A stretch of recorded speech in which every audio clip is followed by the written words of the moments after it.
for a move of God? Amen. We want to welcome our speaker of the evening, Brother Garlitz, Sister Garlitz. Welcome them, giving them a warm Christian Apostolic Church welcome. Thank you all for being here. It is good to be in the house of the Lord. I have a word for you this evening, and I just want to read some scripture for you before we start to maybe encourage you to help us in this service to create that atmosphere. And I'm going to take us to a place in John where we're at the woman at the well. Everybody knows the story. And she comes up to Jesus, or they're talking, and she says, "I perceive that thou art a prophet." And then she goes on to say, "Our fathers worshipped on this mountain, and ye say that in Jerusalem is the place where men ought to worship." And Jesus says unto her, "Woman, believe me, the hour cometh when ye shall neither in this mountain nor yet at Jerusalem worship the Father. Ye worship ye know what, not what. We know we worship. For salvation is of the Jews, but the hour cometh, and now is, when the true worshipers shall arise. The Father in spirit, and the worshipers shall worship the Father in spirit and in truth, for the Father seeketh such to worship him. He desires to be worshiped." And the Bible says that God is a spirit, and they that worship him must worship him in spirit and in truth. I'm happy to know that I have the Spirit of God, and I'm happy to know that we worship in truth. But that qualifier isn't always just about the Spirit or the truth, but he's saying he must be worshiped. I don't want to get to his house and think it's an option to throw my hands in the air. I want to get into the house of God and lift my hands up and cry out to him, because it's what he desires. And I'm going to show you something. The woman says unto him, right after this, he says, they that worship must worship in spirit and in truth. And she says, "I know the Messiah comes, which is called Christ. And when he is come, he will tell us all things." And this happens, and this is a beautiful depiction. And then Jesus saith unto her, "I that speak unto thee am he." Do you want to know what happens when you worship God? He reveals himself. So God, today, reveal yourself in this sanctuary, Jesus, as we worship you, Lord, as we worship you, Jesus. Hallelujah, Jesus.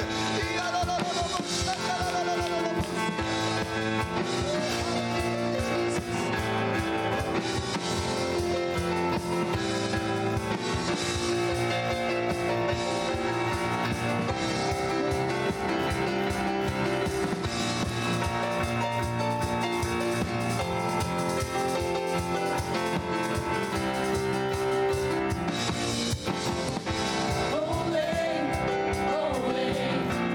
holy,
atmosphere is changing now.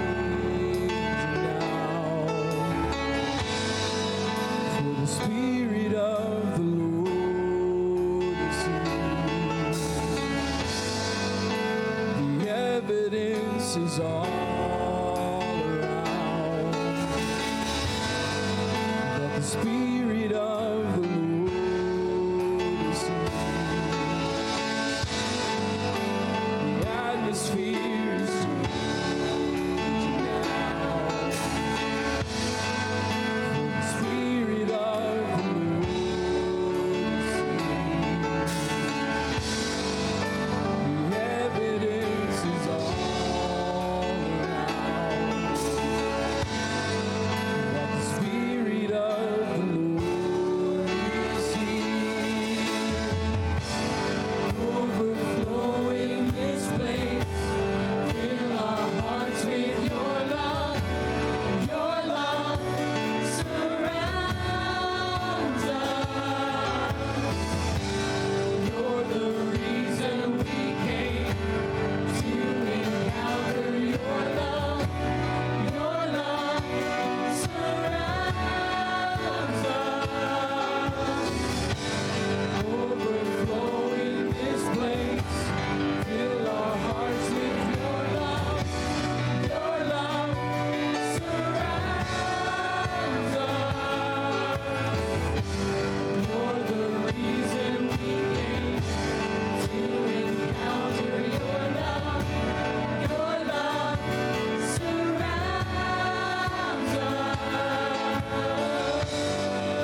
wonderful presence in this place tonight.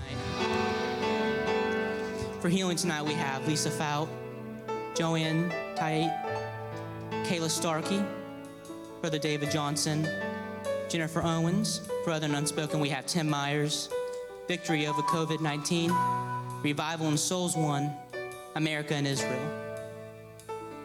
When we call on the name of Jesus, things change.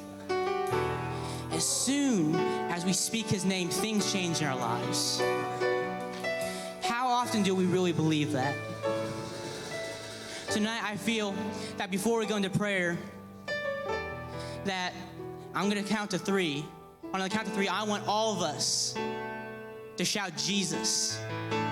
And I believe God is about to move in this place tonight.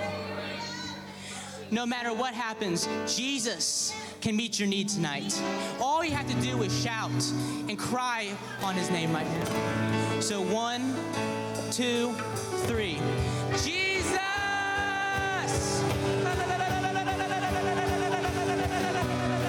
Thank you,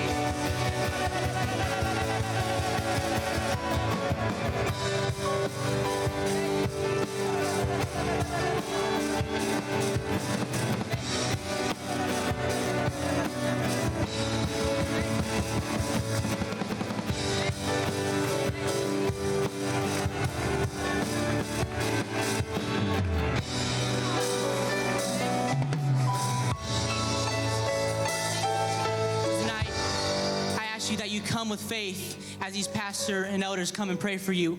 And with this faith, I believe there's gonna be healing. There's gonna be miracles done tonight. Let's go into prayer. Dear Lord, we call upon your name tonight, Lord Jesus. We thank you, Jesus, for all you've done for us, God.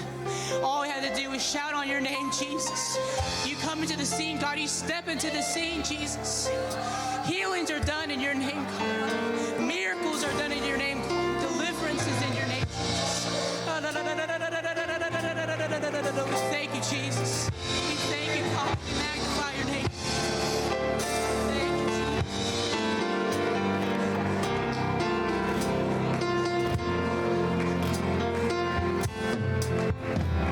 Because of who you are, I give you glory.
mighty is who you are. I worship you because you're awesome, awesome. I worship you because awesome is who you are. I worship you because you're holy, holy. I worship you because holy is who you are. I worship you because you're worthy, worthy. I worship you because worthy is who you are. I worship you because you're mighty, mighty. I worship you because mighty is who you are. I worship you because you're awesome, awesome. I worship you because awesome is who you are. I worship you because you're holy, holy. I worship you because holy is who you are. I worship you because you're worthy, worthy. I worship you because worthy is who you are. I worship you because you're mighty, mighty. I worship you because mighty is who you are. I worship you because you're awesome, awesome. I worship you because awesome is who you are. And I worship you because of who you are. Lord, I worship you because of who you are. Lord, I worship you because of who you are.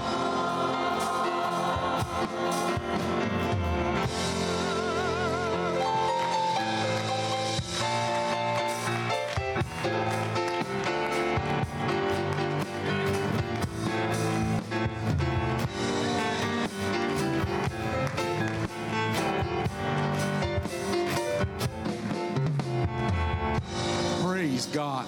God bless you as you're seated. I want to echo the words of Elder Brian Murphy Jr. We are so thankful for the wonderful privilege to have not only the former district superintendent of Pennsylvania, but also former district superintendent of West Virginia and an honorary board member, and what a precious man of God and a bishop of this faith, Brother Dan Garlitz, with us tonight, and his wonderful wife. Amen. God bless you. Thank you for being here. And we are so honored to have a great friend of this church and a man that his history in the kingdom of God is interwoven with that of ours. And that is none other than Pastor David Harris Sr. and his wonderful wife here with us tonight. Praise God. And Pastor Harris Sr., if you would want to come and leave a word of testimony, we sure would welcome that. I do want to do a little exercise real quick. How many of you, your earliest time at CAC was within your first encounter with CAC, or your time of being born again, or your entrance into this church was within the last 5 years? Would you stand if it was within the last 5 years? Praise God. Was yours more than 5? Okay, praise God. Amen. God bless you, Sister Mabel, and we are so thankful you are here. How many of you, your first involvement with this church was within the last 10 years? Would you stand? Praise God. All right. How many of you, it was within the last 15 years? Would you stand? Praise God. I see you back there, Gavin. Praise the Lord, Sister Josie. Amen. All right. And this will have to be, except for Gavin, who was born while we were here, this will be the rest of our family, and I don't know who all else. How many of you, your first time at CAC started within the last 20 years? Would you stand? This will be my wife and I and the rest of our children. All right, we see some bit of them, Sister Ronnie. Praise the Lord. Some behind us. How many of you, your time at CAC dates back to the last 25 years? Would you stand? 25 years. I see folks doing arithmetic in your head. That's a good thing to see. Praise God. 30 years. Praise God. Now, we're going to get somewhere, and you're going to see somebody stand up in a minute. It's pretty amazing. All right. How many of you, your time at CAC dates back to 35 years? Praise God.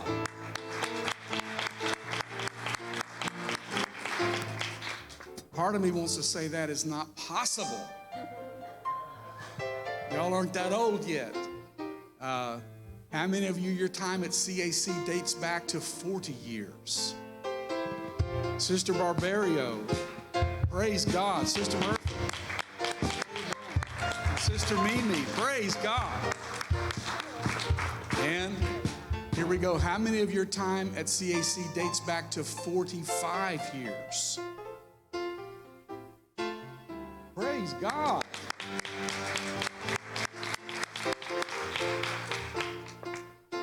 The church was launched, its first service on May 23 of 1971.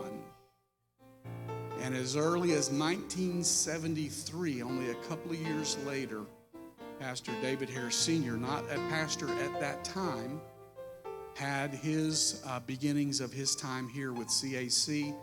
So Pastor Harris Sr., I think that puts you at 47 years since your involvement with Christian Apostolic Church. Praise God. And do we have anyone else that your involvement is in the vicinity of 40, 46, 47, 48? Sister Stewart, were you from the very beginning? From the very beginning. Would you stand and let us honor you?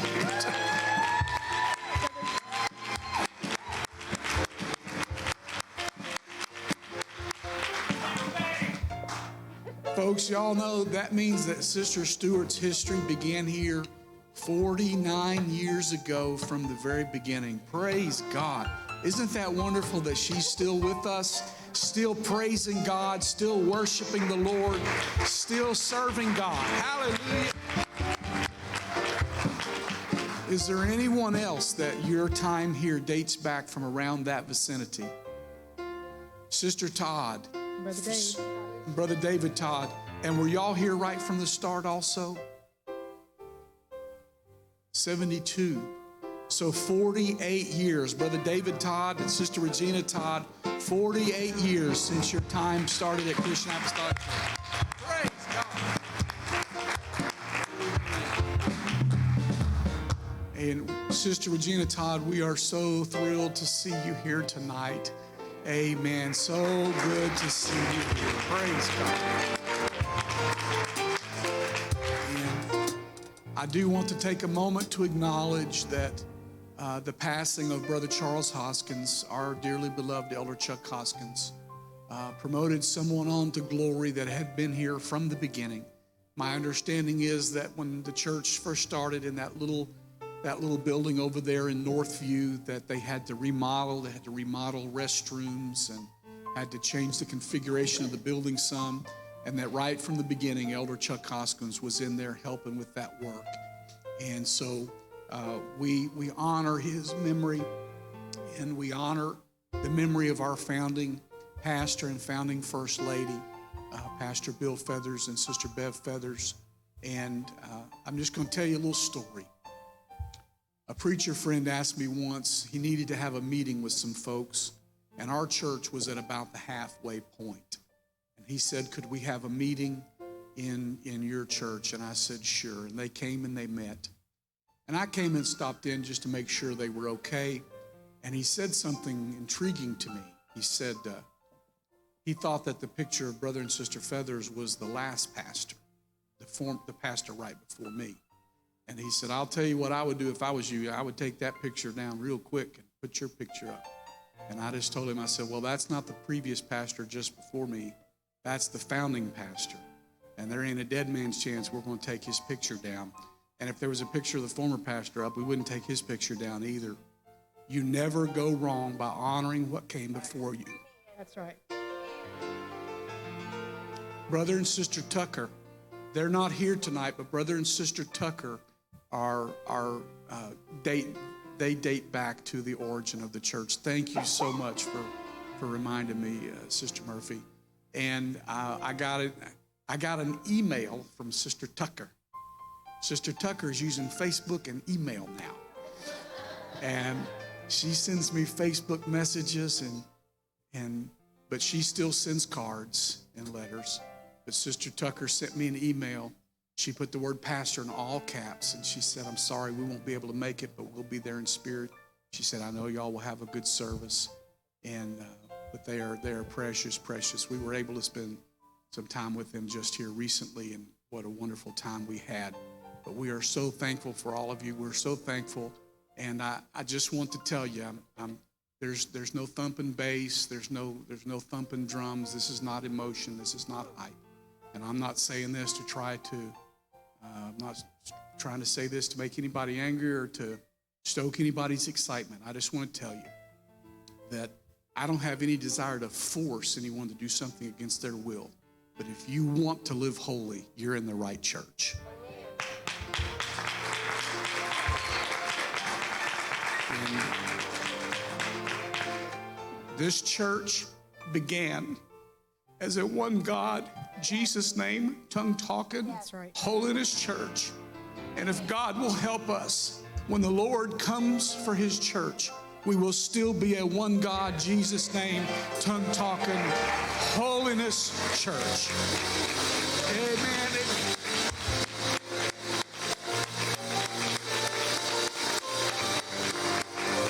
Praise God.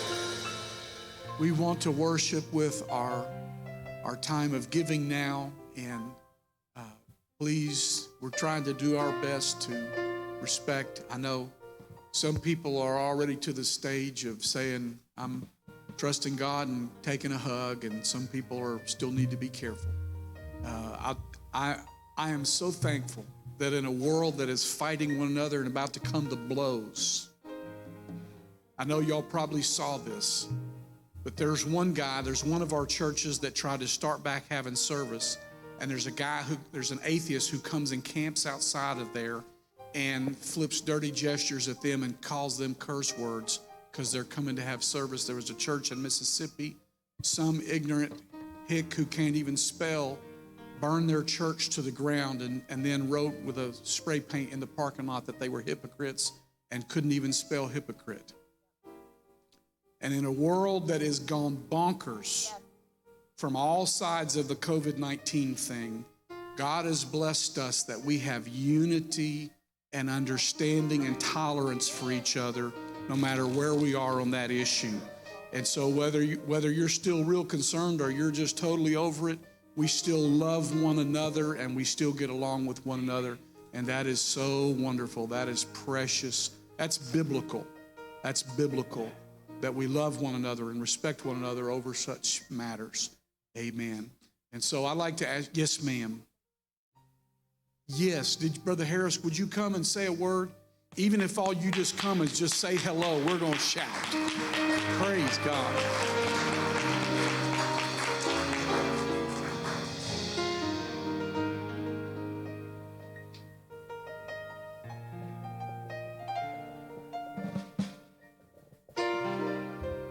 Good to be here.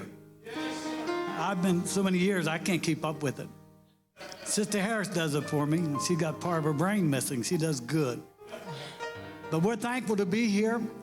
Brother Feathers was a great man of God. He taught me a lot. When I came here, I think I was, 23, something like that. That's a few years ago, Sister Murphy, just a few years ago. But he taught me how to prepare my messages. He taught me how to comb my hair. Amen. And one day he got me on a ladder and he taught me how to not be afraid. But he was a great man of God, Sister Feathers. We got to visit her a while before this virus started. It breaks your heart to see sick people. Amen. But I'm glad I was part of the Christian Apostolic Church. I really am.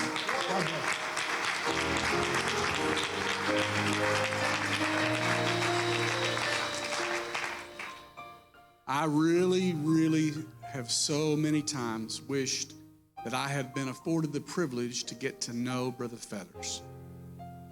But I always take joy in testimonies that I hear about him. And in one recent case, we were asked by the family to preach the funeral Ann Connolly. And as I sat in the wake and the family reminisced, Roger Connolly told me, he said that he makes buttermilk pie. And he said he served some buttermilk pie to Brother Bill Feathers. And Brother Feathers said, it tastes kind of musty. And he said, well, it tastes fine to me. And he said, it tastes like I musty have some more.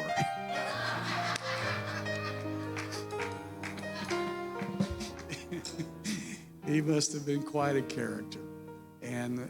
But you know, one day I will get to meet him and get to befriend him and get to know him.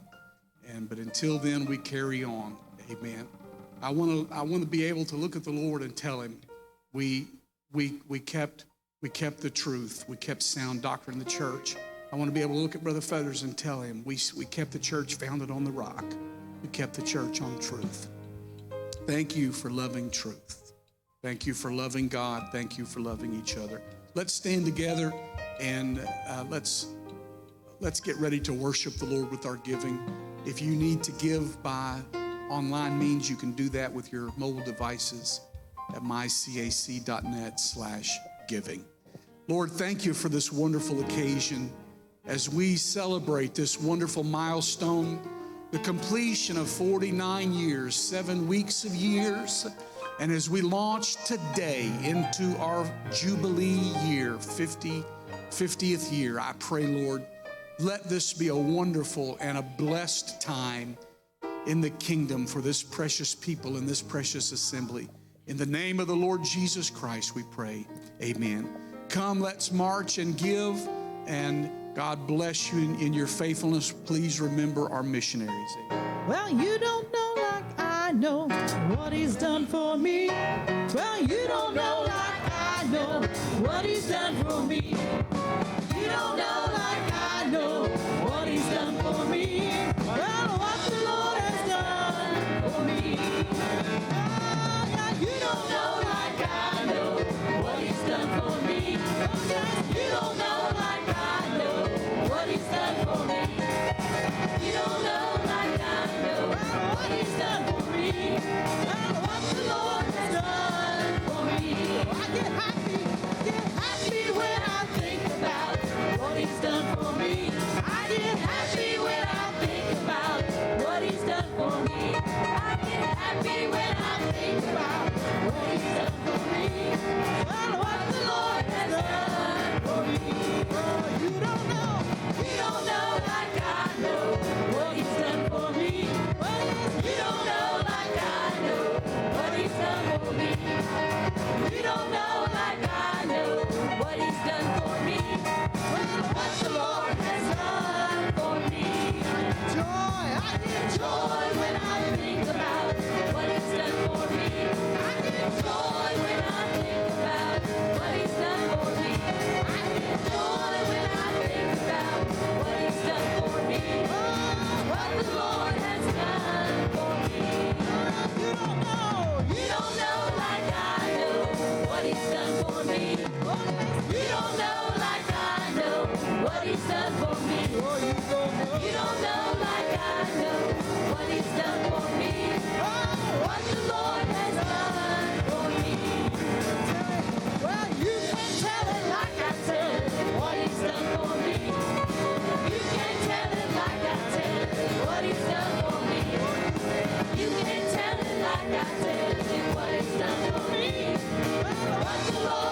I know what He's done for me.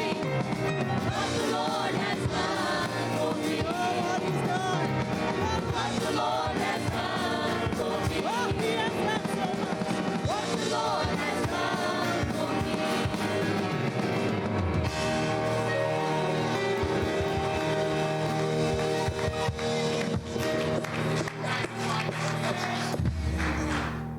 Let's worship with this choir as they minister in song.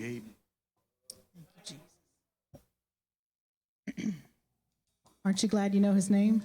And aren't you glad you know that you have the confidence to know that if we speak His name, whatever is the bother or the problem or the spirit that's tormenting you or whatever, we have power through that name. And if we speak His name, He will step onto the scene. Amen. I'm so thankful to know that.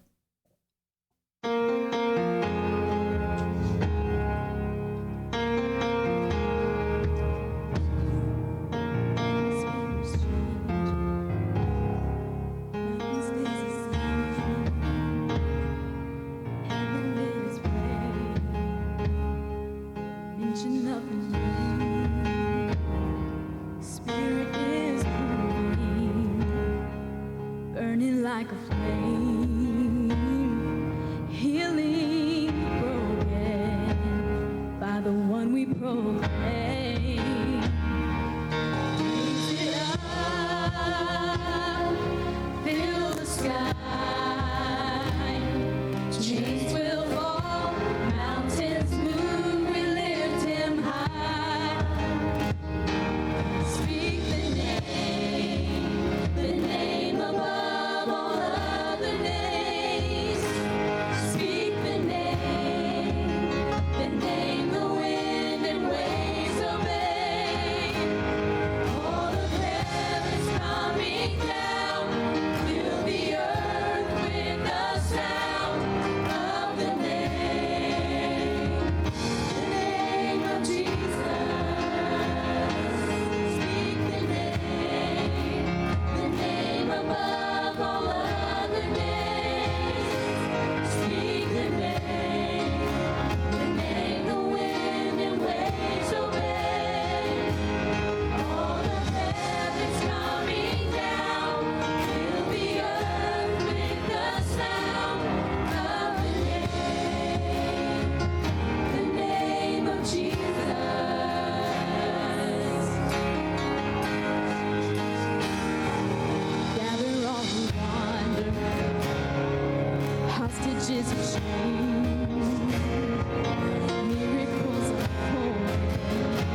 wife was in the car with a sister from the church, and they were crossing a bridge here in West Virginia. It was covered with ice, and a car coming at them from the other side of the bridge came too fast and lost control.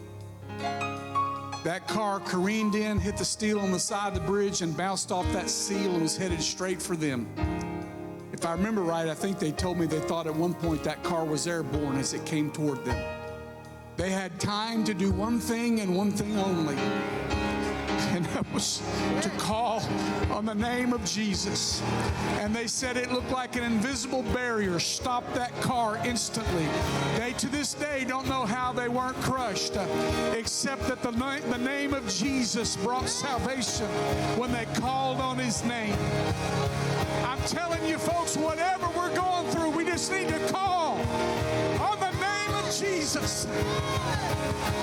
Oh, call on His name. That is stronger than our Savior. There's no name that is greater, that is stronger than our Savior.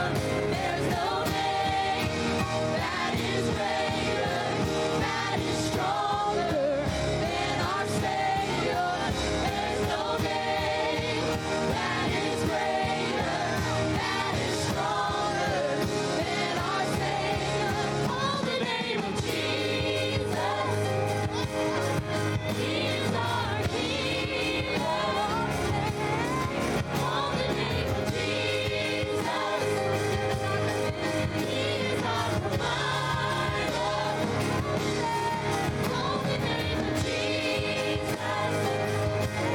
He is our protector.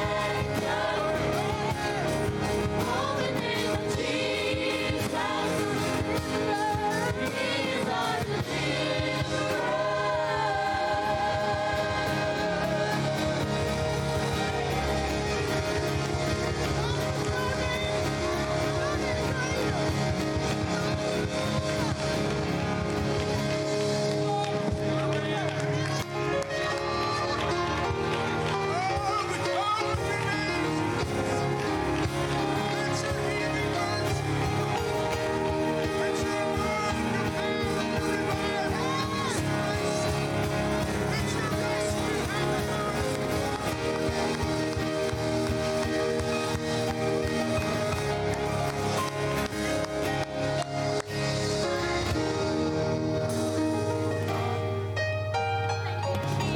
Thank you,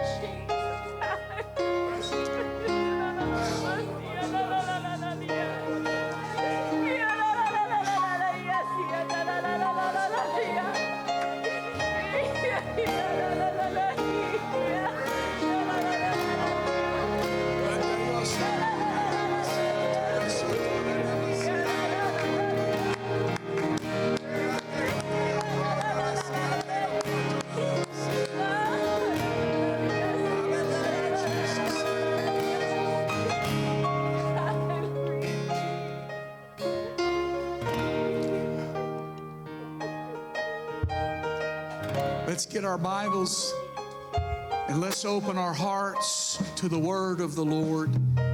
And would you join me in giving a great big 49th anniversary Christian Apostolic Church welcome to our friend, Bishop Dan Garlitz.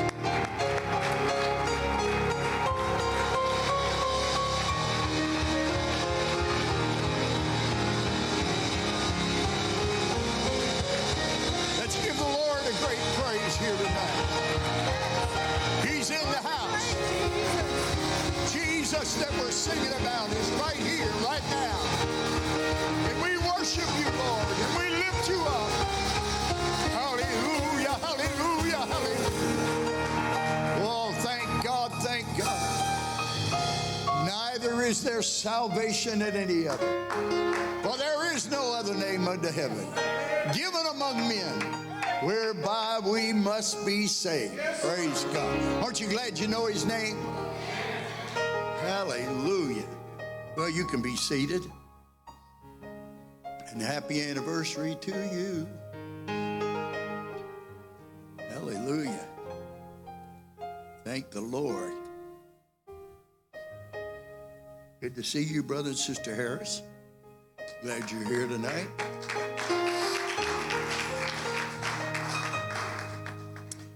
And boy, doesn't it feel good to be back in church? That's awful weak.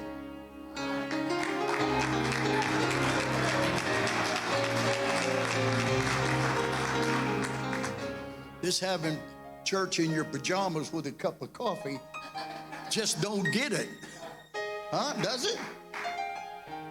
I like being with God's people. Amen. Not that I mind being with my wife. Don't get me wrong. Somebody asked me the other day, how was I getting along with this COVID situation? I told him, well, matter of fact, a doctor that I was talking to, he said, Dan, you've gained 3 pounds since you saw me last. I said, when I saw you last, it was BC. He said, what's that? I said, before COVID.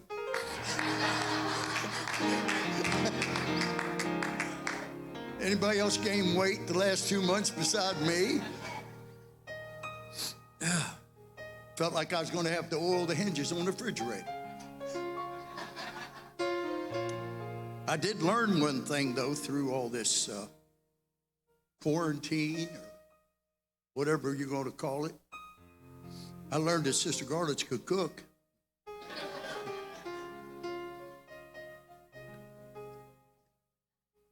You're trying not to laugh. It's all right.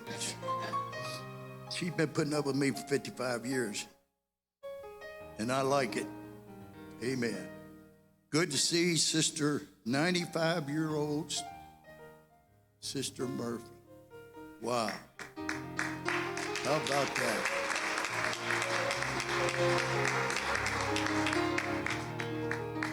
I had the blessing of pastoring her son, and I cherish the memory of Brother Terry. All those wonderful years we shared together. Hallelujah. Well, we loved him. And it's good to be with Brother and Sister Joseph. They've been here 17 years. Going to be 18 in November, I understand. And boy, that's great. That's great. We've got a shepherd that's been here 18 years. Amen. And I remember Brother Feathers. In fact, when the church was first started here, I was pastoring. I went to Chesapeake in 1972. And in 1973, I believe it was, I got elected youth president. And Brother Feathers had been a former youth president. And I remember preaching in the original church and being a part of the assembly there. And it's so wonderful to know that you have continued on, as Brother Joseph already said, being a one Lord, one faith, one baptism church. Amen? Amen. A Bible apostolic church. Praise the Lord. Now, I believe tonight that I have a word from the Lord. Our musicians can go down. I'm not going to sing. I know you want me to, but I'm not.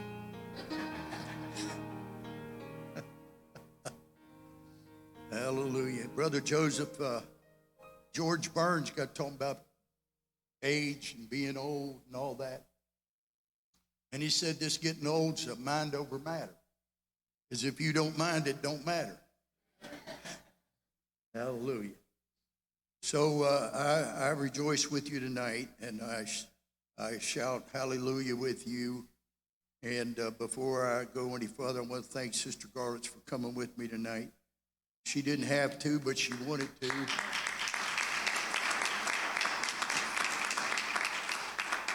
Sister Joseph is one of her favorite people. I don't know if she likes you or not, Brother Joseph.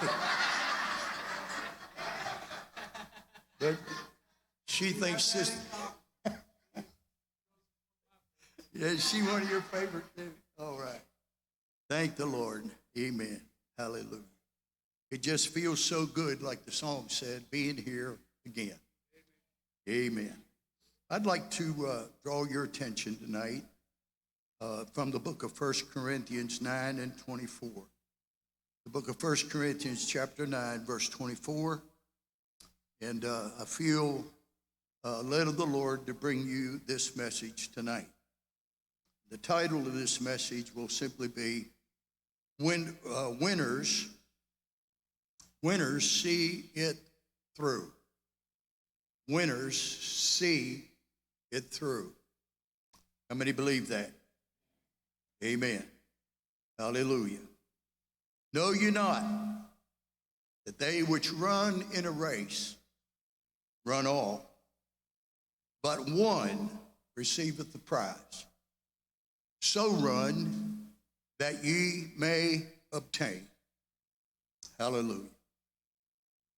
And so, Lord, tonight, on this night of celebration of 49 years in this wonderful city, and we think back what you have done over these 49 years. How that out of this church, Lord, there have gone other ambassadors that have carried the message to regions beyond. How, Lord, that no doubt in the cemeteries around this community, there's a church that's waiting for you to resurrect and bring them from the grave one day. And here we stand tonight, Lord, at this 49th year, looking into the future. Lord, we don't know what the future is going to hold, but we do know who holds the future. And so our faith and trust and confidence is in you. And that, Lord, we know that your word said, he that has done a work in you is faithful to bring it to pass and cause it to happen. And I thank you for your faithfulness, Lord. May we in turn make a new commitment greater than ever before to be faithful until you call us home. And we thank you in Jesus' name. And everybody said amen. Amen. Amen. You may be seated. The Apostle Paul, in his writing, not just here, but other references throughout the epistles, he spoke to them not unlike Jesus did as well. For Jesus spoke of the common things and the events of the culture in which he lived. And when he talked about shepherds, when he talked about a sower that went forth to sow and so on, the people could relate because they understood what he was talking about. And so Paul does the same thing.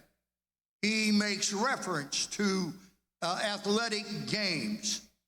And when I looked at this, I did a little research in Biblical Illustrator, and it talked about the fact that there were various athletic events that involved running, wrestling, boxing, and so on. And they were held, some of them every 2 years, some every 5 years. And of course, we are very familiar with the Olympics that are still with us into our present culture. And so when I looked and read about that, the commentaries said that training for these events was usually at least 10 months prior to the event, and there were appointed teachers or trainers or coaches that involved strict diet and very strict guidelines of physical fitness. And they had to prove that they were of pure Greek blood. And proof had to be furnished of the necessity and the necessary training, whatever event they would be involved in.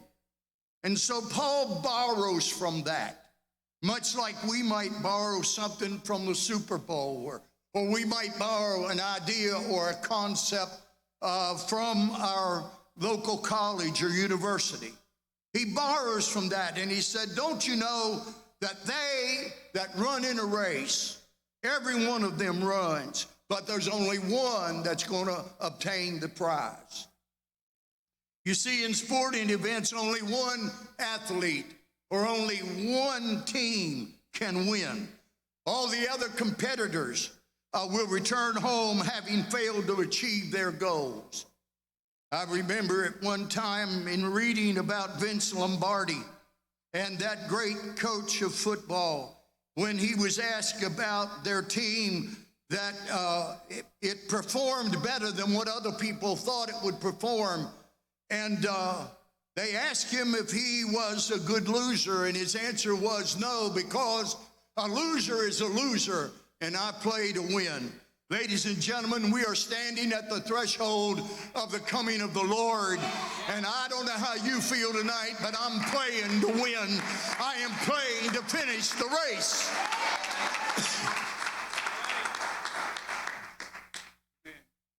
There may be some of the best athletes the world could ever know, and they would be considered losers if they were not the winner.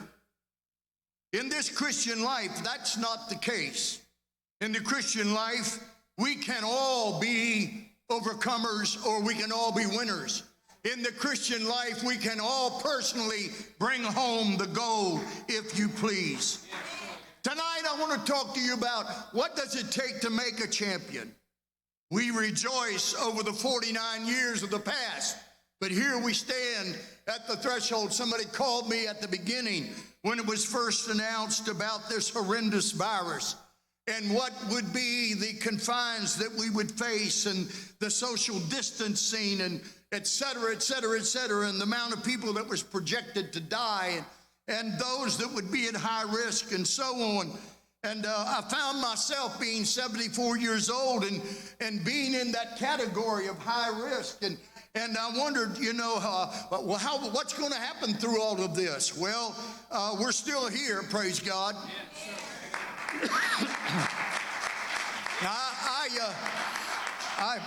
I listened to all of that, and one of my friends called me and said, Brother Garlitz, is this the end? I heard they're developing a vaccine and they're going to implant a chip in your hand, and if you don't take the chip, that's the mark of the beast. And oh man, all of these theorists are going on. Is it the end of the world? No, it's just a sign of the times. This know also that in the last days perilous times shall come. Ladies and gentlemen, we are in the last of the last days. I remember your pastor, Brother Billy Cole, told me one time in a conversation, Brother Joseph, he said, Brother Garlitz, I don't know that there's anything left in the scripture to be fulfilled except one thing. I said, what is that, Brother Cole? He said that this gospel of the kingdom shall be preached in all the world for his name's sake, and then would the end come.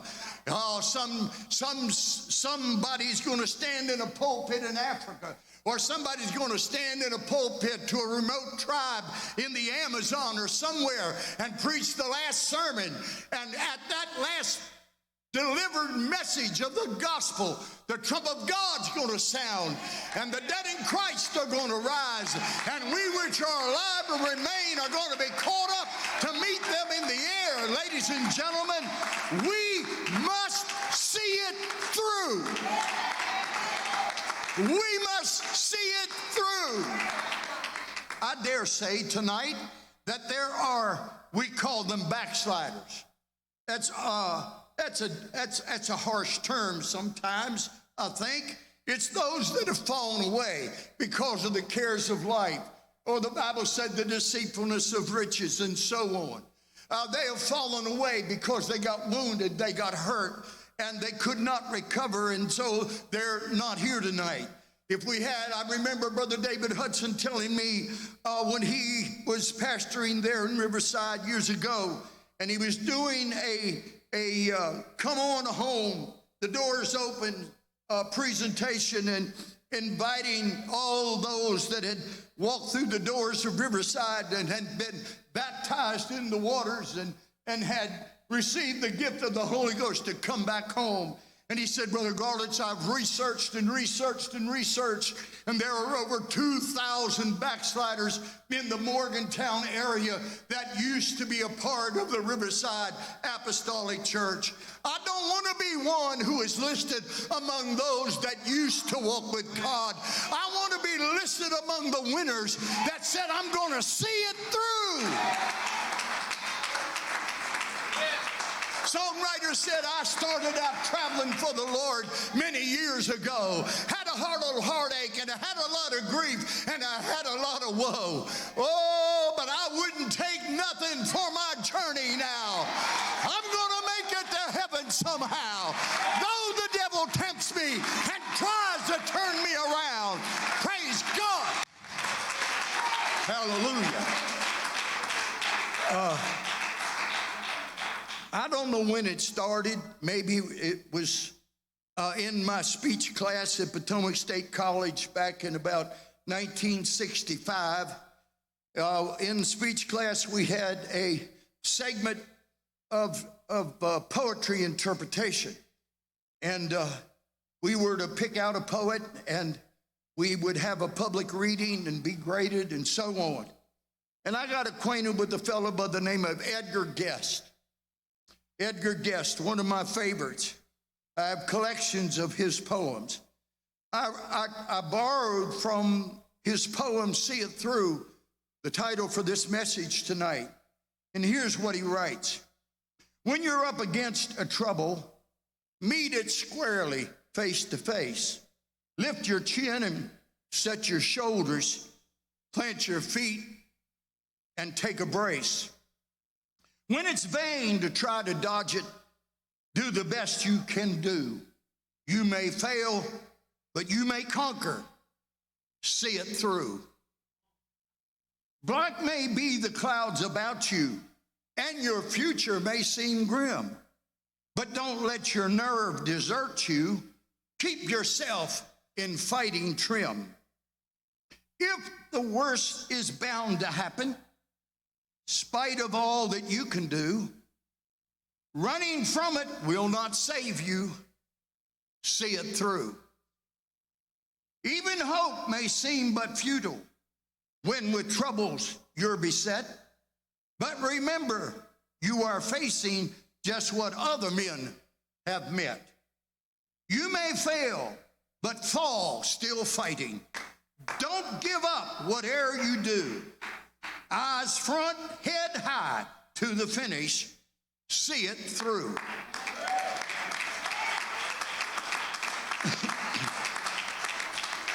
You see, that's what Paul was talking about to that young infant Corinthian church. Then the writer of Hebrews, he comes along in chapter 12 and verse 1. And he says, wherefore, seeing we are compassed about with so great a cloud of witnesses, let us lay aside every weight and the sin which does so easily beset us, and let us run with patience the race that is set before us. And then he said in verse 2 of that 12th chapter, looking unto Jesus, the author and finisher of our faith, who for the joy that was set before him endured the cross, despising the shame, and is set down at the right hand of the throne of God. And then verse 3, for consider him that endured such contradiction of sinners against himself, lest ye be wearied and faint in your minds. Now, Winston Churchill made this statement. I included it in my notes tonight. It says, success is not final, and failure is not fatal. It is the courage to continue that counts. I have come tonight to ask this church on its 49th anniversary celebration to say there's another generation looking to you. There's another generation that is looking to you, and we must not fail them. We cannot fail them. Thank God for the past, but I am looking to embrace the future, because I believe that the end of the thing, the scripture says in Ecclesiastes, is better than its beginning. God has chosen in his infinite plan and will to always save the best for last. Hallelujah. In reading these scriptures, I pulled some things out in my country boy way. of characteristics of what I call winners that see it through. First of all, they look at the witnesses. We've already mentioned a lot of names here tonight. And we've got a witness sitting here that's 95 years old. I saw a picture on Facebook of her watching the inline service. And she was sitting in her little what do I call that thing? It was a helper. And she was sitting there watching you have inline service, Pastor. And she had her hands raised and was worshiping the Lord. When I talk about winners, that's the kind of people I'm talking about. Now, when the writer said, we are surrounded with this great cloud of witnesses, he was making reference to the whole list of names that are mentioned in the 11th chapter of the book of Hebrews, which we call the heroes of faith, or the Hall of Fame of faith. We are mentioned there, Abel and Enoch and Noah and Sarah and Isaac and Jacob and Moses and Rahab and Gideon and Barak and Samson and Jephthah and David and Samuel and the prophets. We're mentioned, all of them. I ask you tonight, who are your heroes? We are being bombarded in our culture of these last days to make sports figures, country western singers, politicians. We are being bombarded and invited to make so many things to become our heroes. But ladies and gentlemen, we need to keep our mind on making the main thing the main thing. I don't know where I first heard it. I don't know where I first read it. It's just in my head. Show me your friends, and I will show you your future. Tell me who your friends are. Tell me who your heroes are, and I will tell you what your future is. We've got a lot of people that are worried about whether the Mountaineers are going to get to play football in the fall. We've got a lot of people worried about whether or not there will be any of the 60,000 fans make it into that stadium. I hope to God that none of them are here tonight. I think we ought to be thinking about getting church back up and having revival and reaching the lost and saving the world, because there's only one life, ladies and gentlemen. It will soon be past. Only what's done for Christ is going to last. Hallelujah. Oh, yeah. You know, one of my heroes is a fella by the name of James Williamson. He got out of the Navy after World War II. He lived and grew up and farmed with his family in Ritchie County, down near Harrisville, West Virginia, and Mahone, in that area. He went to an old-time apostolic church meeting, Brother Joseph, and he listened to Holy Ghost preaching. He didn't go into service. His mother went, and he stood outside the door and looked in. And there was a real pretty girl in there he put his eyes on by the name of Edna Scott. One of his buddies was with him that he grew up with there in high school and so on in Ritchie County. And he said to his buddy, he said, "You see that girl sitting in there? I'm going to marry her." Well, there's more than one way to find Jesus. Y'all are laughing, but some of y'all might have found him the same way. I remember when Aaron Bounds and David Bounds were in high school down there in Glen Ferris, and I'd go down there to preach, and there'd be a whole church full of teenage girls sitting on the first two pews. They were talking about them boys being soul winners. Yeah, they were soul winners, all right. Them girls was looking for them boys, I'm telling you. But God got a hold of James Williamson's heart, and he did marry Edna Williamson. And in 1957, he gathered up everything he had, and he moved to Mineral County, to the little community of Kaiser, and he started to work there and developed the work there. It continues on to this day. That's my hero. W.G. Feathers came to this community in those early days, 49 years ago. And he saw the possibility of the birth of a church, and he brought his wife, he brought his family, and he said, we're going to settle here and raise up a lighthouse for the gospel in this community. And for that reason, we are here today. Show me your heroes, and I'll show you your future. Another thing that I discovered about winners lay aside every weight. The writer said here in the scripture, let us lay aside every weight and the sin that does so easily beset us, and let us run with patience the race that is before us.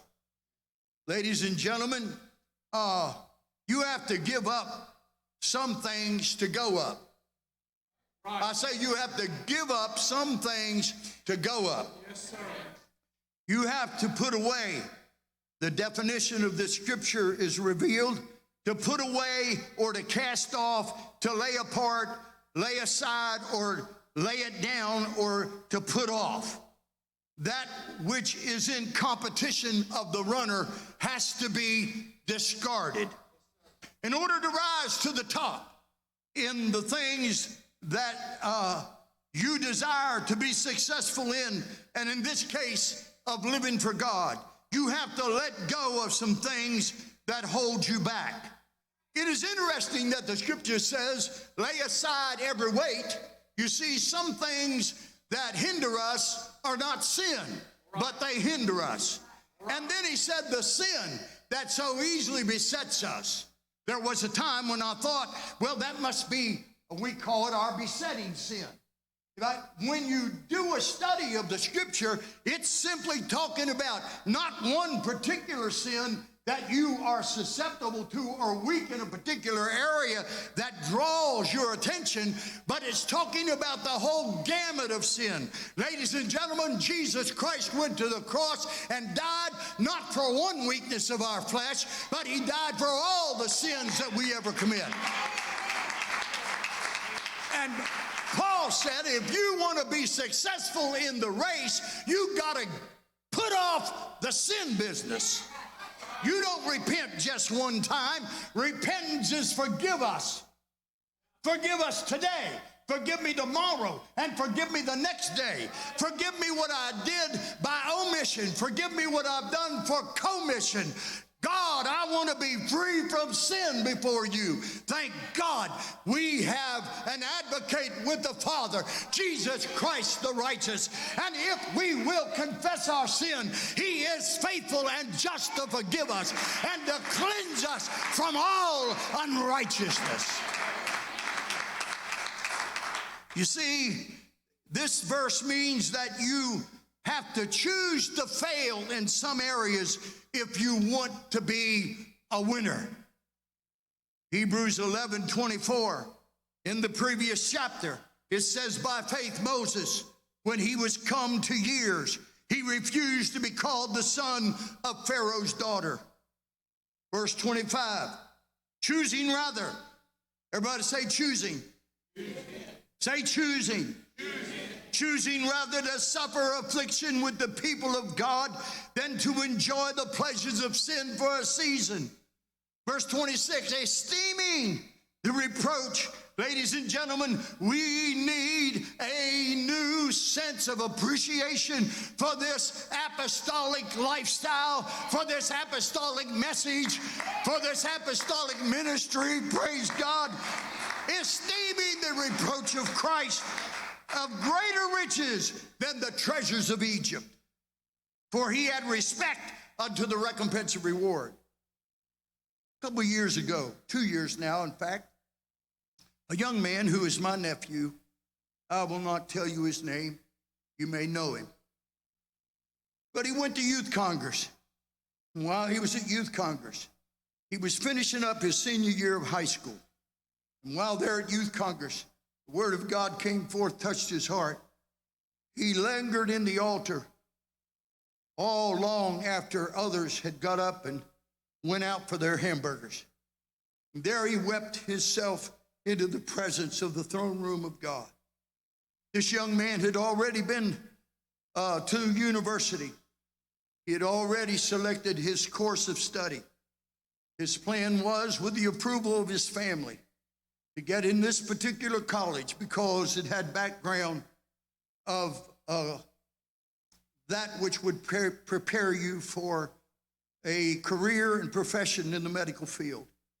He wanted to be a doctor. And that night at the altar, he wept and wept and wept. When youth congress was over, a week or two went by, he called me. And as we talked on the phone, he said, I don't know what to do. He said, I feel God called me to preach. God put his call in my heart. And Uncle Dan, I want to do what God's called me to do. But my mom and my dad, my sister, all my family, my grandparents, they are all excited about me training to become a doctor. But I know if I choose to be a doctor, it will take up more time than what I could ever give and fulfill the will of God for my life. What am I going to do? I want to please my parents, and I want to please the call of God. What will I do? And as I talked with him, I let him answer his own question. Helping others to be healthy, helping others to recover from sickness, disease, that's a wonderful career, and it's a great profession. But if God's called you to preach, he's called you to step into another dimension of level that deals with only people that live in this life. He's calling you to serve in a dimension of eternal life. And so he made a decision. He had an appointment, and he met with his mom, met with his dad. And he said, I don't know if you'll understand. I don't know if you can comprehend, but he'd already applied for grants and financial aid and all of that went along with his choosing. But he made a choice at youth congress, and he laid it all aside. He chose to fail to become a doctor and chose to succeed in being called of God and giving his life to the service of the Lord Jesus. And maybe I'm here tonight and I'm preaching to somebody, and you are not doing what God has destined his will to be in your life. I'm going to tell you, if you want to be a winner, you have to choose to fail at some things so you can be a winner in what God's called you to be.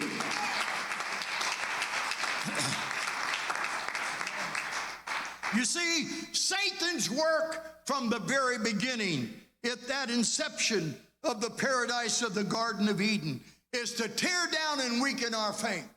I thank God we've got the church doors back open again. It's not just so we get to see each other. It's not just so we get to pat pastor on the back and tell him what a great job he's done navigating us through this. Listen, he'd never been through this before. This is his first time. Hopefully he won't have to do it again. But it's not about any of that business. You know what it's about? It's about our faith, because faith cometh by hearing, and hearing by the word of God. And there is no substitute for the anointed preaching of the word of God that comes across this sacred pulpit.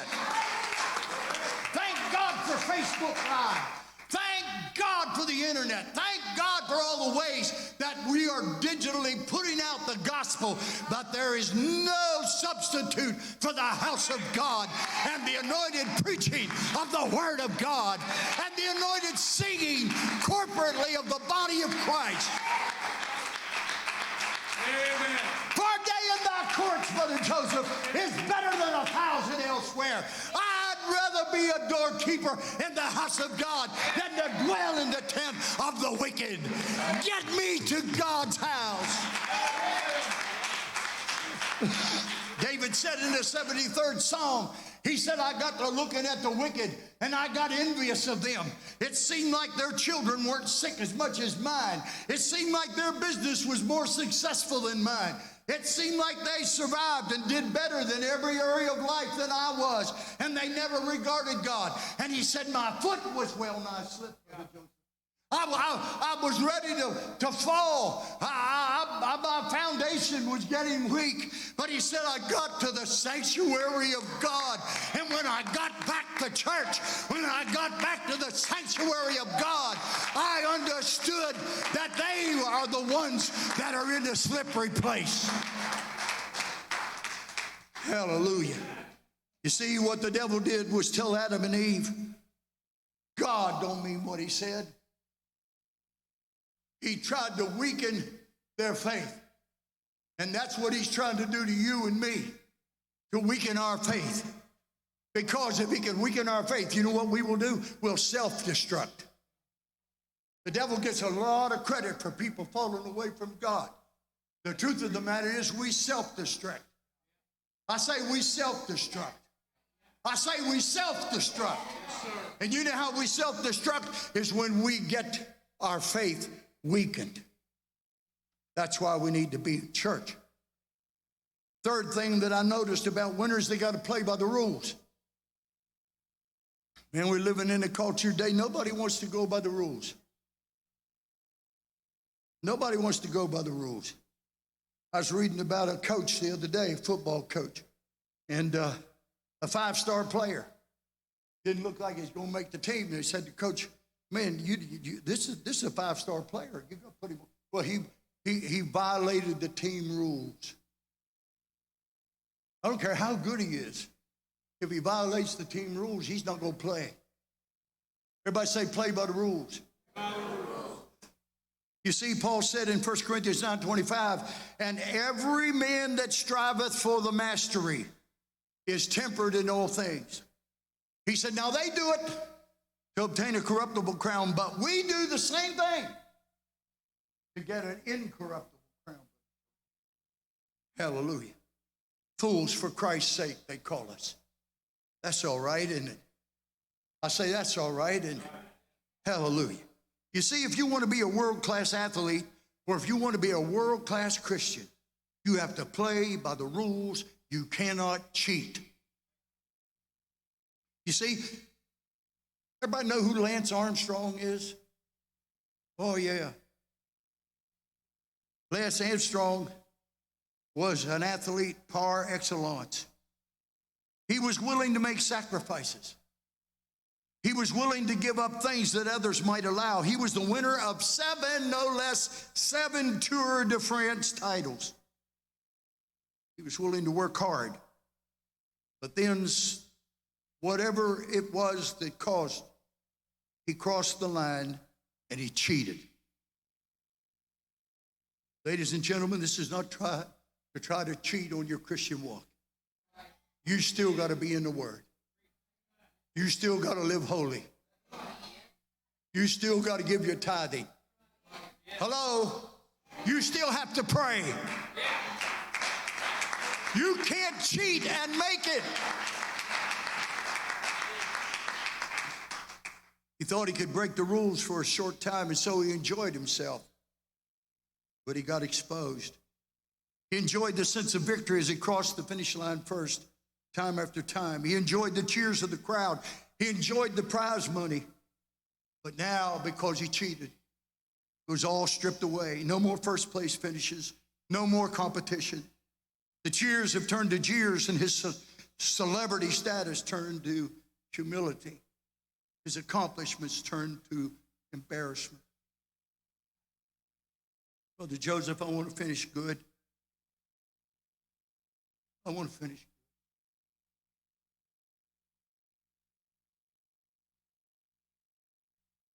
Joe Paterno, the illustrious coach of the Nittany Lions. Years and years, decades, he was a coach, admired and respected. History of his life, he was the winningest football coach of time. He was respected by all that knew him and looked up to him. He recruited the best players from all over the United States and the world to come play football at Penn State. Joe Paterno, at the end of his life, the statue that stood in his honor in Happy Valley in State College, Pennsylvania, was torn down and removed. 100 and some wins were erased off of his record. His family sued to try to get him put back because Joe Paterno knew what Sandusky was doing, and he never did anything about it. And he that knoweth to do good and doeth it not, what's the Bible say, becomes sin. It turned up and exposed in Joe Paterno's life. And he finished in embarrassment and shame. I don't want to be one of those that also ran. I want to go through it. And finally, runners run with patience. That word patience doesn't mean what you don't have when the light stays red.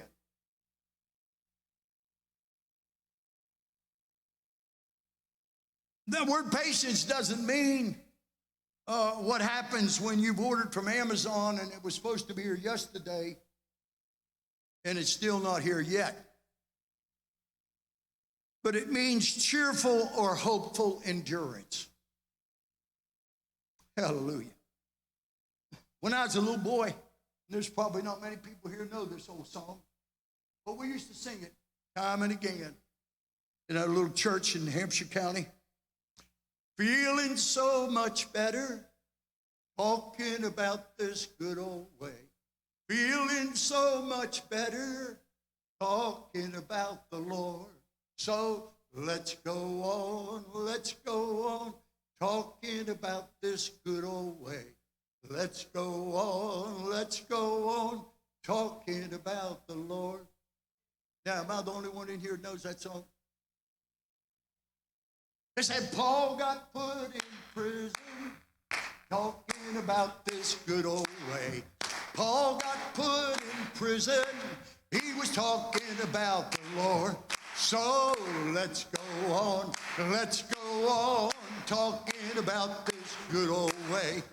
Let's go on, talking about the Lord. And then it said, Paul got out of prison, talking. Aren't you glad that you're walking in the good old way?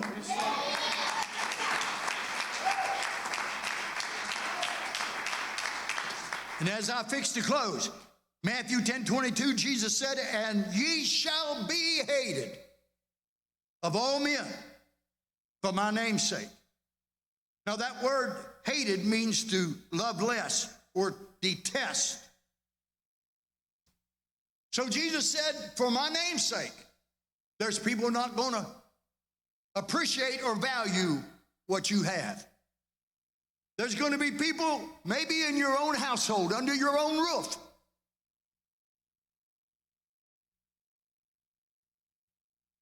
but run with patience anyhow. Be cheerful. Be hopeful. Hallelujah. This last several months, it's worked on us emotionally, physically, financially. It's worked on us many ways. But I want you to know the Lord hadn't changed one bit. Right. Not one bit. And so the scripture said that he that endures, how long? To those that go through it. Just keep on keeping on. To those that go through it. Patiently. Brothers and sisters, we don't fit in this world anymore. As a matter of fact, the older I get, the more I don't feel like that I fit. Hallelujah. But I'm still here, and I want to run a good race till it's over. Hallelujah. We don't fit in this world. Thus, we must choose our heroes, those witnesses, carefully. And so the writer said, and while you consider Abraham and Isaac and Jacob and Samson and Jephthah and Barak, and the list just goes on and on and on. While you consider unto them, he said, look unto Jesus. He went through it. I say he went through it.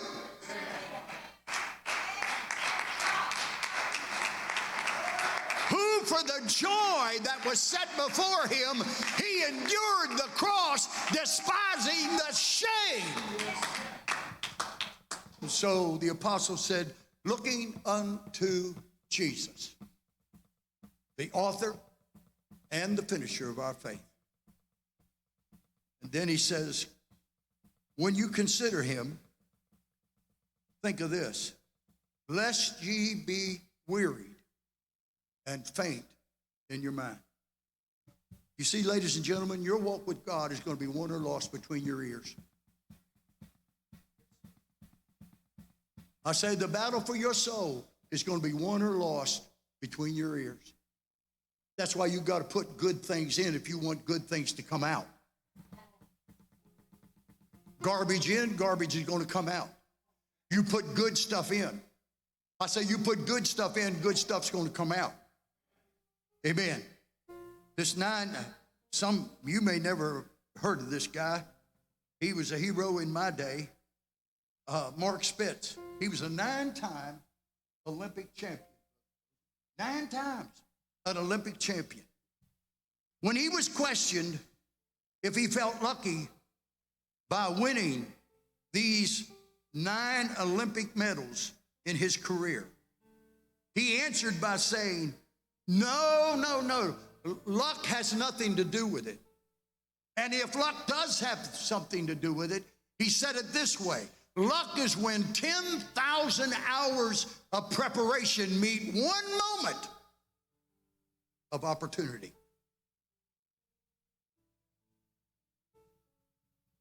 You keep praying. You keep living faithful. You keep practicing good stewardship. You keep holding up pastor's hands. You make his job easy, not difficult.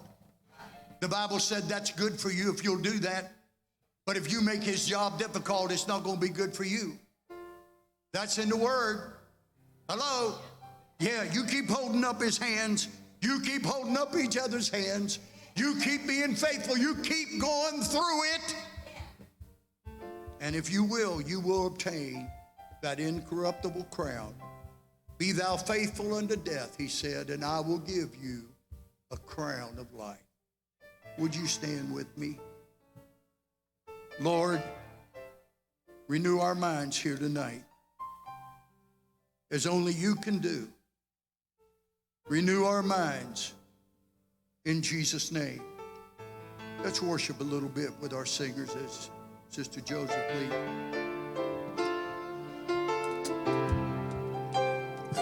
Move over this house tonight, Lord. In the name of Jesus. In the name of Jesus. Well, the mountain's high, but it's not too steep. The battle is rough. If you'd like to pray a little bit tonight, why don't you stand in front of this altar around here tonight? As you feel comfortable to do. Let's just let the Lord touch us here tonight.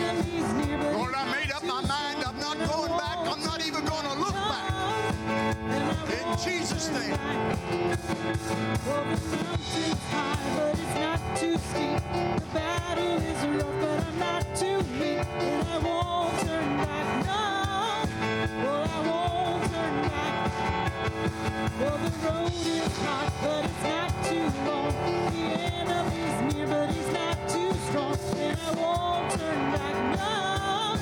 Well, I won't turn back, no.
The battle is won, but I'm not too weak, and I won't turn back. No, I won't turn back.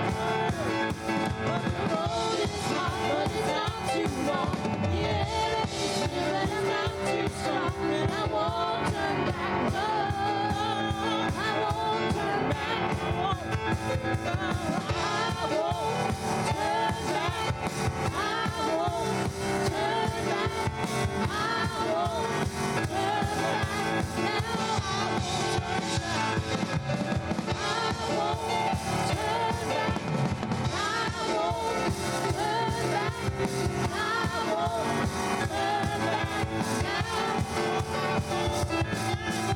I won't turn back. I won't turn back. I won't turn back. Now I won't turn back. I won't turn back. I won't turn back. Oh, I won't turn back now.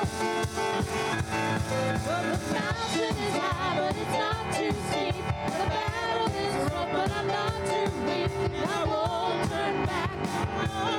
No, I won't turn back. The road is hard, but it's not too long. The enemy's near, but he's not too strong. And I won't turn back. No, I won't turn back. I won't turn back. I won't turn back. I won't turn back. I won't turn back. Now I won't turn back. I won't turn back. I won't turn back. I won't turn back now. I won't turn back. I won't turn back. I won't turn back now. I won't turn back. I won't turn back. I won't turn back. I won't turn back now. Hallelujah.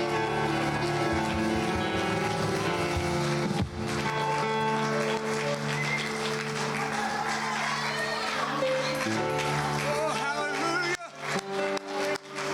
Oh, glory to your name.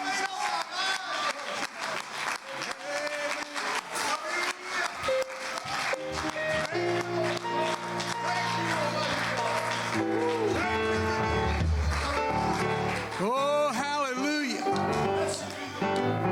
My goodness.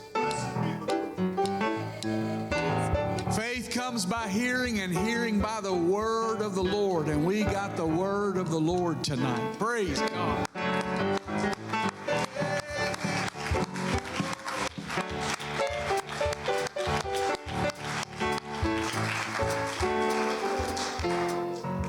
You know what it reminds me of? It reminds me of that song that we would sing. Give me that old time religion. I don't want something different from what Paul and Silas had. I want the same thing Paul and Silas had. The world may turn their nose up at it, but I'm saying that's what I'm after. That's what I want. Praise God.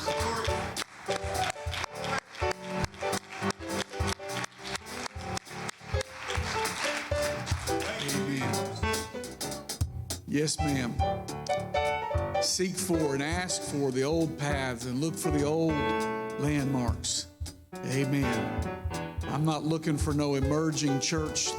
The church I'm looking for emerged on the day of Pentecost in Acts chapter 2. That's the only emerging church I'm after. Same one that's been around all these centuries since then. That's the church I'm after. Amen. Praise God. We are so blessed to have these wonderful folks to come and minister to us. Amen. This has fed my soul tonight. Anybody feel like this blessed and strengthened you? Praise God. Amen.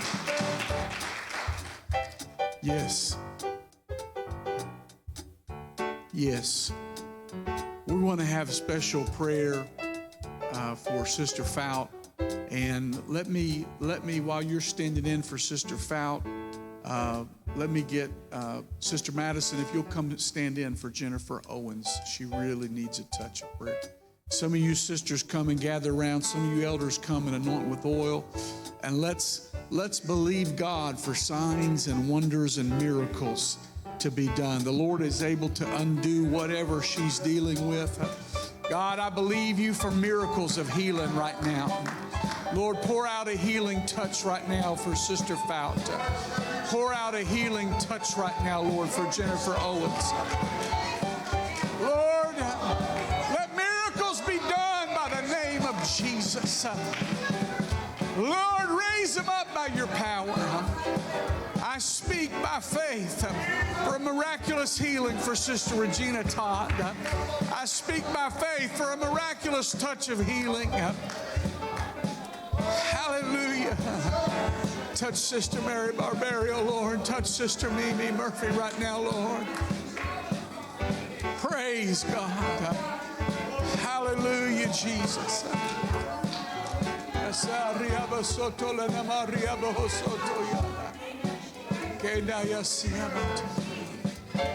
Hallelujah, Jesus. Praise God. Amen. Folks, you've heard we've heard it so often it's a cliche, but it's still the truth. He didn't say, yea, though I camp in the valley of the shadow of death. And when you find yourself in the valley of the shadow of death, you see it through. You keep walking until the Lord brings you out the other side. I love that poem. I'm going to have to get a hold of that poem he preached tonight. Who'd you say the author of the name of that was? Who was the author of it? Edgar Guest. I want to get that poem. Amen. What a great word that God has given us. And Bishop, we are doing what you preached here tonight, and God will help us. We're going to keep on doing what you preach here tonight. Amen.